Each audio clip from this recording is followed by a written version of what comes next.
Hello, story time. It's chapter 6, but I'll read this bit first. Blimey, how you doing? That was a bit intense, wasn't it? I was under the bed, creaks in the dark. Well, I wish I could tell you that it all gets better from here. The rest of the book is full of pretty winged ponies, galloping across rainbows, scattering jelly beans from their hooves as they fly. But I'm afraid it isn't. It only gets worse, a lot worse. What's worse than a creaker? You'll see. Chapter 6, the day after. Lucy burst into the sunlit garden with newfound determination. She didn't want to just dream about her parents for the rest of her life. She wanted them back. Now. That's it, she said to herself. I'm going to find the grown-ups. And with that, she tightened the straps of dungarees, slicked her fringe over, and marched out into Clutter Avenue. Something very strange stopped Lucy in her tracks. The disaster movie that Whiffington had looked like the night before wasn't quite as disastrous this morning. The town actually looked relatively tidy. That's odd, Lucy said to herself, noticing all the loo roll had been cleaned from the trees. The overflowing bins on the streets were now empty. The pavement looked as though it had been swept clean. Where did all the rubbish go? Lucy whispered to herself, searching her head for possibilities. She was so deep in thought that she didn't see it. Lucy gasped as something suddenly tightened itself around her ankle, like a snake wrapping itself around her leg. Then, before she could do anything about it, she was flipped upside down and yanked straight off the ground and found herself swinging in the air. She was hanging by her foot from a rope tied to a large tree in someone's front garden. Gotcha! Norman cried as he sprang out from behind the hedge, his scout uniform covered in leaves and twigs. He also had a camouflage badge, which was so hard to find on his uniform, even he had forgotten where he'd sewn it. When he saw Lucy, his face fell. Oh, it's you.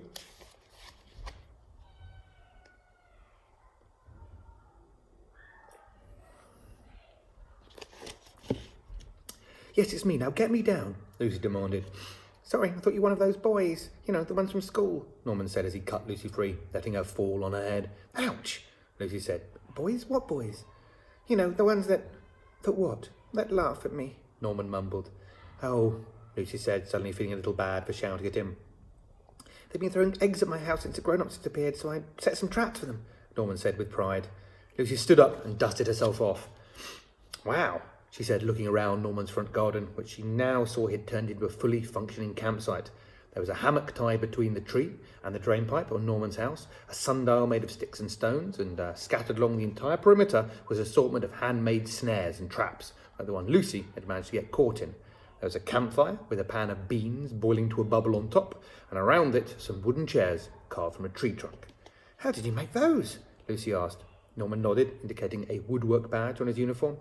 I put that up by myself, he added, pointing to an enormous green tent pitched on the grass nearby. It was large enough to sleep 10 people at least, Lucy thought, although the opening through the front just showed one single transformer sleeping bag. Why are you sleeping out here, though, and not in your bedroom? Lucy asked. Norman suddenly looked a little embarrassed. Well, it's silly, really, he said, staring at his feet. What is? Lucy asked. Oh, it's nothing. I just had a funny dream and got a bit frightened, Lucy asked, but Norman was saved from having to answer by the voice that came crashing down the street towards them. Look, it's Abnormal Norman, called a scruffy kid as he and two more boys on bikes whizzed past. Abnorman's got a girlfriend. Hey, love nerds, eat this, one of them yelled as three boys hurled eggs at Lucy and Norman. Quick, hold this, Norman ordered, shoving a metal shield into Lucy's hand. She instinctively held it up in front of her head, feeling the thud, thud, splat of eggs cracking on impact.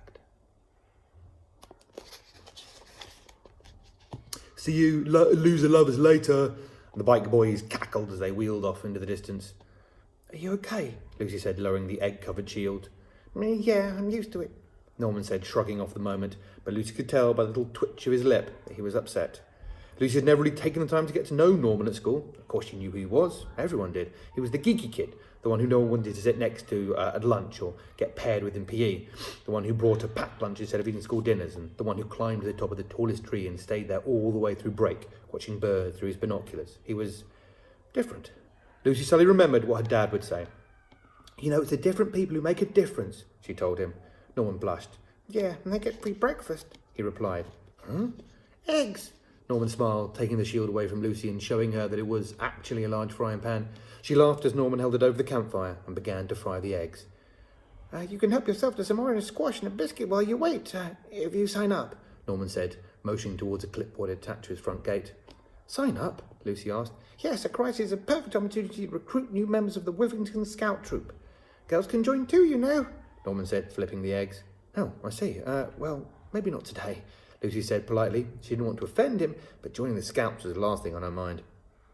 Well, I can't guarantee there'll be a space for you if you don't put your name down today, Norman warned. Oh, how many new members have you got? Asked Lucy.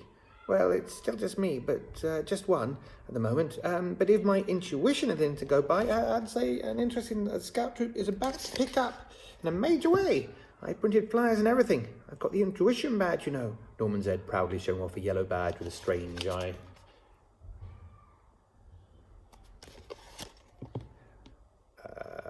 Strange eye on it. I see, said Lucy. What does your intuition say about finding our parents? Norman paused and looked sad. I don't know. I mean, that letter sounded pretty final to me. I don't believe it for 1 second, said Lucy. My mum wouldn't just leave me like that. There's something fishy going on. I'm going to find out what it is. The only fishy thing going on is the pong from your dad's truck. Don't think they're coming back, Lucy. Withington is our town now, Norman said gloomily. It's like a nightmare, Lucy sighed. Then one's face suddenly scrunched up like he'd smelled a bad smell, and not just the stink coming from Lucy's dad's truck. What is it? Lucy asked. You just reminded me I had a nightmare last night, said Norman. Lucy's heart stopped for a moment. So did I, she said. Mine was really weird. Mine too. I dreamt I saw this thing. Yes, Lucy said. These shining, gleaming eyes, and it was all dark and shadow, and it was hiding under your bed, Lucy interrupted him. That's why you came and set the tent up out here, isn't it? Norman stared at her. How did you know that? He asked. Lucy looked up at the window of Norman's bedroom. How is it possible for them to both have the same dream, the same nightmare? Unless it wasn't a nightmare at all. Unless what they'd both seen in the night, those black eyes, were real. Lucy and Norman stared at one another in silence. Boo! Shrieked a high, shrill voice from... That wasn't very high and shrill, boo. Boo! Shrieked a high, shrill voice from behind Norman's fence.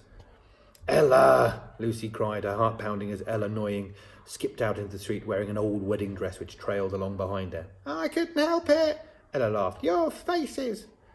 Ella, what are you wearing? Lucy said in utter disbelief. Oh, what, this old thing? Oh, it used to belong to Mama. I've had it for years, darling. Ella beamed, dragging the dress along the ground as he swished it. And what on earth is around your neck? Norman asked. My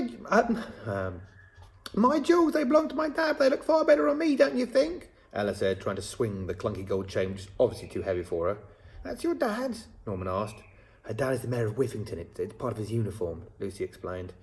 Which means now he's gone. I'm the new mayor of Withington, Ella announced, completing her look by perching a triangular hat that she'd folded out of paper on top of her bouncy hair. The word mayor was scribbled in felt tip pen on the front. I'm not sure that's how it works, Norman told her.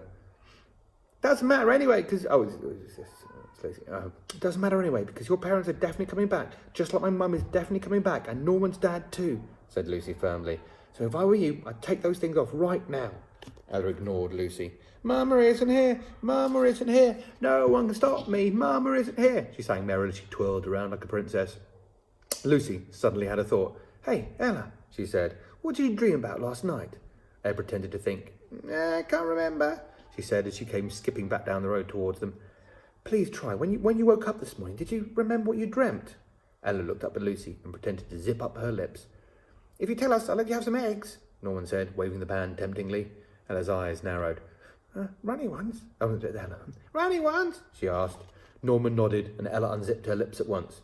Well, it was just the same dream I have every night, she said. What's that? Said Lucy.